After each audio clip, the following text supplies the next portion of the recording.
Hello. Good morning, good evening, good afternoon, guys. Welcome to the Schwa Mill. This is your American English pronunciation review show where you send us audio files for us to give you suggestions on trying to find techniques to sound even more natural in American English pronunciation and to guide you in that process. There is me. Hello. My name is Geoff. It runs with breath.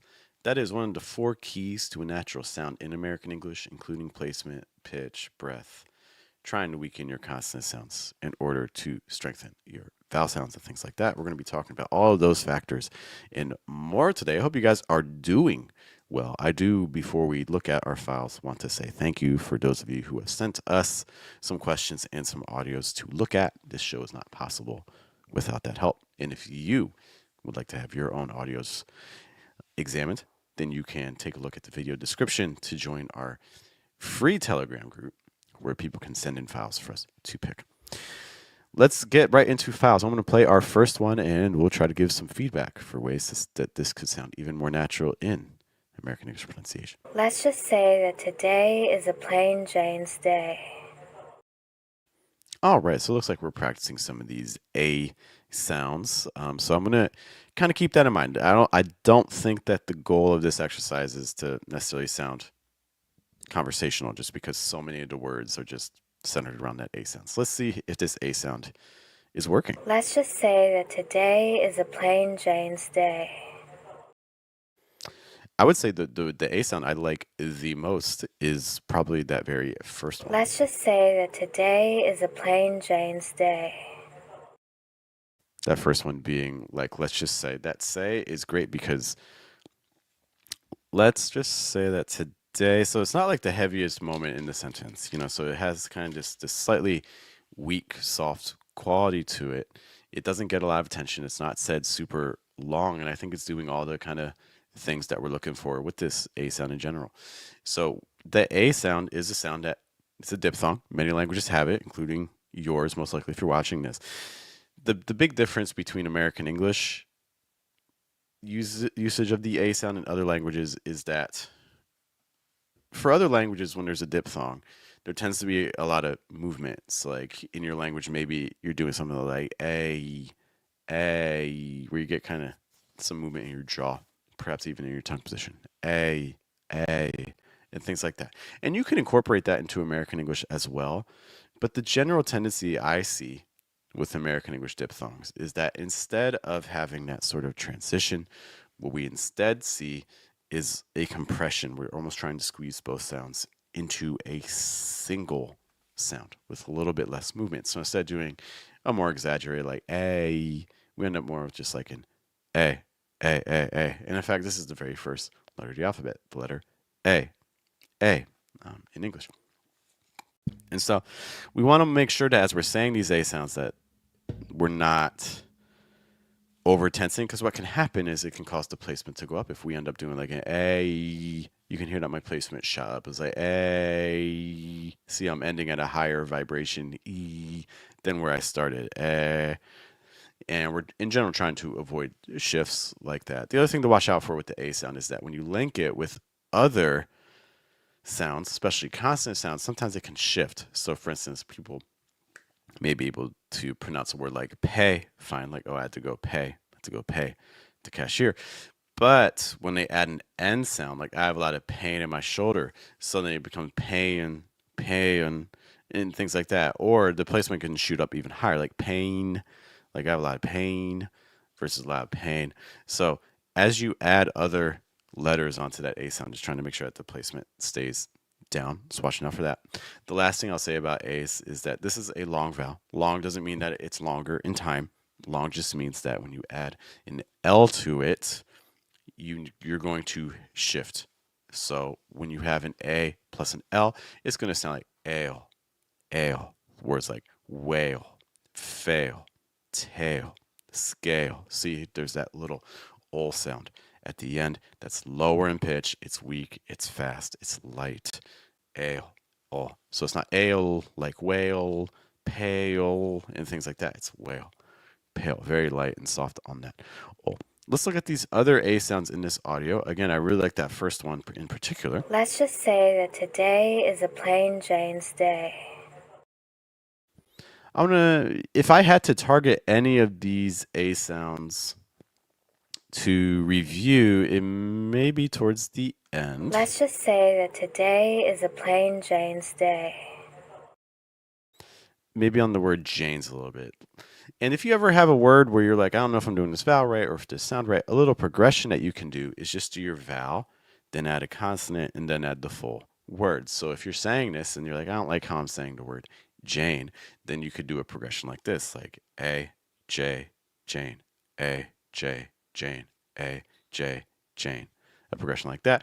Or you could work on the other sides, like A, Ain, Jane, A, Ain, Jane, A, Ain, Jane. Things like that. That can help with words. Let's play it again. Let's just say that today is a plain Jane's day. Because I feel like we got like a plain Jane's day, plain Jane's day versus plain Jane's day, plain Jane's day. Maybe even just going a little faster on Jane's.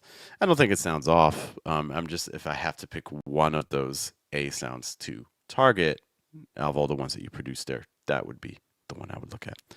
Overall, I think they sound very good, though. You're not doing a lot of the things that I mentioned earlier with like raising the placement and things like that, which is great. Keep up the work. I like this audio a lot. Thank you so much for sending that. Before we take a look at our second and final audio of the day, I just want to give a quick shout out to our sponsor. Our sponsor is our pronunciation group on Telegram. So we have two different Telegram groups, I'll be honest. We have the free one, which is how people can send me audios for this stream, this episode of the Schwa Mill. And then we have one that's a little bit more intense. So during these streams, we only look at 2 files per stream. Other people send files, but unfortunately, we have to make some choices. But if you're trying to get feedback for yourself every single day, also because these streams are just Monday, Tuesday, and Friday, and you want to get feedback also on Wednesday and Thursday and Saturday and Sunday, every day of the week, that's what the Telegram group is for. I give a group of words for our members to look at and send audio for, and then I give them corrections. It's me and my assistant, Lenora. We get back to you within 24 hours. You can retry the audios as often as you like. Also, if you're trying to practice specific things, let's say you want me to listen to your shadowing, or let's say that you're trying to practice saying a phrase that you need for a meeting, you can also send in those audios and get feedback from me as well. And you can also, of course, ask questions, and I will get back to you generally within 24 hours. So if you want to almost carry me around with you anywhere you go to get some pronunciation guidance at all times of the day, I would say, hey, this pronunciation group on Telegram may be for you. You can find more information at fluentamerican.com/Telegram. All right, let's listen to our second audio for today. I thought I was making a lot of progress, but right now it kind of feels like I've reached a plateau, making little to no progress. Okay, thank you so much for sending this audio. Let's listen to it one more time before I give the feedback that I think is going to be the most impactful. I thought I was making a lot of progress, but right now it kind of feels like I've reached a plateau, making little to no progress. Great. And if this is actually describing your situation, I hope that you're finding a way past it, because pronunciation is tricky. Language is tricky because there's going to be a lot more moments where we feel discouraged or we're not seeing the changes that we're trying to make. But we're still making them. And the progress might just not be at the speed we want. Okay. So it's important to keep going during those moments where you feel discouraged. It can be helpful to listen to, if you have access to them, old files of yourself talking, or even just like writing down a list of all the things you can do in English that maybe you couldn't do a year ago or 2 years ago or when you started. By having that kind of backwards glance, it can help make you understand the changes that you actually are making. Okay. If you have trouble making a list like that, also pay attention to the differences in listening. Maybe there's things that you notice more about the language that you didn't notice a year ago or 2 years ago. Write all of that down or reflect on all of those things. It's important to track our progress, because when you get to especially the more advanced parts of language learning, it becomes much harder to note the differences. Having said all that, I have 2 pieces of feedback for this that I think are going to be the most beneficial. The first thing is that you are tapping into what I imagine to be somewhere around the mid-range of your voice. So For instance, for me, this is about the mid range for my voice. I can go lower, I can go higher, but this is kind of the mid range. And it sounds to me like for your voice, you're at the mid range, and sometimes you're even tapping into some mid high ranges. I thought I was making a lot of progress, but right now it kind of feels like I've reached a plateau, making little to no progress.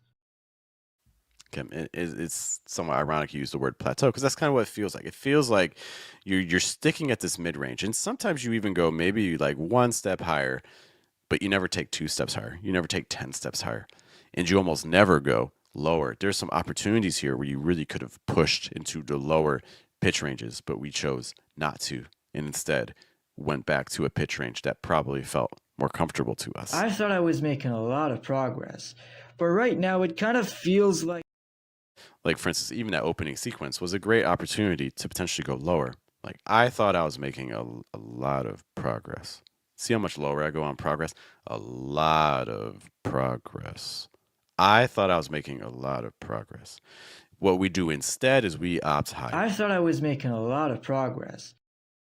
I thought I was making a lot of progress versus I thought I was making a lot of progress. So the first thing I'm going to say is I would like to see you continuing to try to push your pitch ranges because I think that we're trapped into a range that feels very comfortable to us. I would especially like to see you tap into your lower pitches. Okay. Because while I would like to see more higher pitches, it seems like we're just outright avoiding lower pitches completely. So that's the very first thing I would say. Shadow people, notice what they're doing, especially in the sections where they are reducing their speech, because when they're reducing your speech, they're generally going to be moving down into lower pitches and things like that. The other thing that I think is going to be helpful here. I thought I was making a lot of progress, but right now it kind of feels like I've reached a plateau, making little to no progress. You have a lot of stresses, which isn't necessarily a problem. It becomes a problem when, like I said in the first point, you don't have enough of a pitch range. Because what ends up happening is every group of words that has a stress is a thought group. And what a lot of students have is they have very short thought groups. And they're just using short thought group, short thought group, short thought group over and over again. And that's kind of what's happening here. And when you don't have a wide enough range of pitches, what ends up happening is kind of like a bobbing effect. Bobbing is like when things kind of just like stay at the surface of the water and just kind of go in it like up and down a little bit.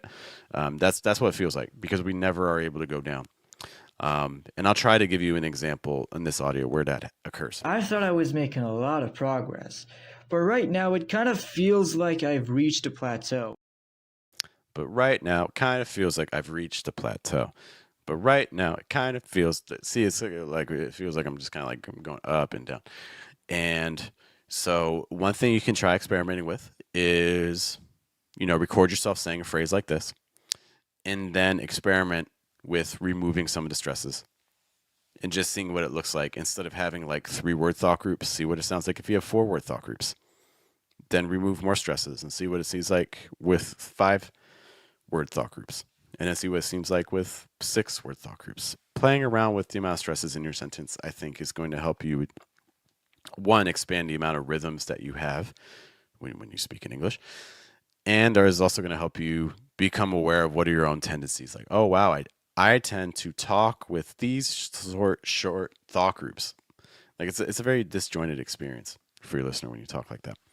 And you aren't incorporating enough other elements of contrast.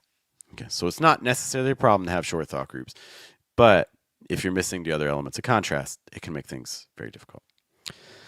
Thank you to everyone who sent us some audio files. That is greatly, greatly appreciated. Before we head out, I do want to address a question that came in as well. I forget who this is from. Maybe from Arush. My apologies for forgetting. But they say this. I've noticed that one of the main things making me sound unnatural is that sometimes my throat or maybe my whole body tenses up, and I think that raises my placement. I struggle to get that relaxed, low American sound. Do you have any tips on how I can improve that? Hello to Gauchian Checker stopping by as well. Yes. So first things first, if you go to youtube.com/fluentamerican, at the bottom of that homepage, I have a whole playlist of videos that are dedicated to breath. This feels like it might be a breath-related issue because when you tighten up through your throat and your chest, you're not able to get as much airflow through, and it's going to be hard to get the resonance. It sounds to me, based on what you're describing, like your lungs are doing a lot of the work. And this is me talking right now with just my lungs. I'm not really engaging my diaphragm a lot, okay? And also my throat is a little bit tight. And you're going to notice that when I talk like this, I don't have that same resonance that I had a moment ago. And it's also a little bit tight. So now I'm adding the diaphragm back in. And you can maybe hear a little bit more of that bassy sound. And this is what a lot of people who have learned English kind of captures that experience. So the first thing I'll say is take a look at those breath videos. So those are going to help immensely. Some little exercises to do. First of all, just building awareness around your diaphragm.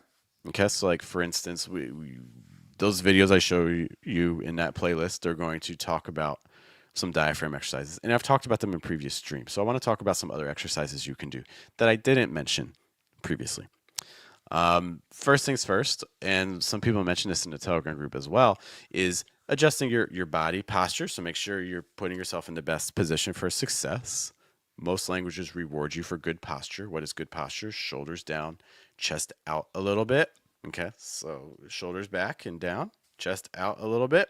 Okay, that can help a lot.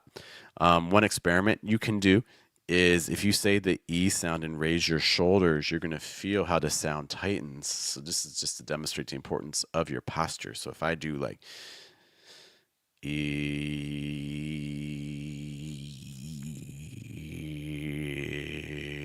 you could probably hear a difference from where I started. And in the middle, you could hear how things got tighter just by moving my shoulders. I didn't really do anything different with my voice. It just is naturally going to happen when your shoulders rise and your throat tightens up, the muscles. Okay, so watching out for that. So keeping the shoulders down. In addition to that, another little exercise that may be helpful, in addition again to those diaphragm exercises from those videos, is doing a little exercise where if you take your hands and like put them on either side of your cheeks, okay? And what I want you to do is then extend them wide, almost like you're opening like French doors. So like you're opening the door and then closing the door. Just kind of do that movement really quick. Okay. Now what we're going to pair this with the sound. So when your hands are by your cheeks, I want you to try to tense your muscles. Try to be overly tense. Let's use like an ah sound. So be overly tense as you say the ah sound and your hands are by your cheeks. Like ah. That's a tense, high placement ah sound for me. Ah. Then as we open the door, so as your hands move closer to your shoulders and you open things up, what I'd like you to do is try to engage your diaphragm more and imagine that you're sending the sound down and you're not engaging the muscles as much in your throat, and see what happens with the sound. I'll give you an example. So we're going to start tense, high, and closed off. It's like ah. Do you see that? Let's do that again. Ah. Okay. You can also do the opposite. So start open and then close off. It's like ah. Listen again. Ah. Okay. And then you can even open and close the door multiple times, right? It's like ah.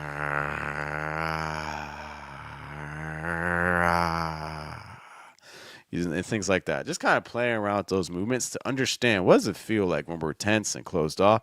What does it feel like when we are open? A final exercise I will give you is, I call it like the train exercise. This is going to sound like a train that passes by you quickly as you're waiting at the station. It doesn't stop at the station. It passes you. Okay. So start off just with a lot of breath. Okay. So just like breathe out, use the diaphragm. Don't engage in any muscles. Just like a Now what we're going to do is we're going to add in an ah sound in the middle, but we're going to transition and imagine like a train is passing. So like ah. Do you see how the train passed? Let's do it again. Ah. This is a way to kind of practice, also practicing firmness and softness, but see if that helps at all with trying to understand what it feels like when we're relaxed and open versus times where we're tensing up with the sound as well. So those again are some exercises to do in addition to that breath playlist that is at the bottom of youtube.com/fluentamerican. All right, guys, I do need to run, but hey, thank you so much for hanging out with me. I 100% understand there's a lot of pronunciation resources out there online, so the fact that you are here is appreciated. Once more, my name is Geoff. It rhymes with breath. That's one of the 4 keys to a natural sound in American English pronunciation, including placement, pitch, breath. Trying to weaken those consonant sounds, strengthen your vowels. I will see you all later. Hope you have a good day, have a good night, good afternoon, and a good weekend. Take care. Bye.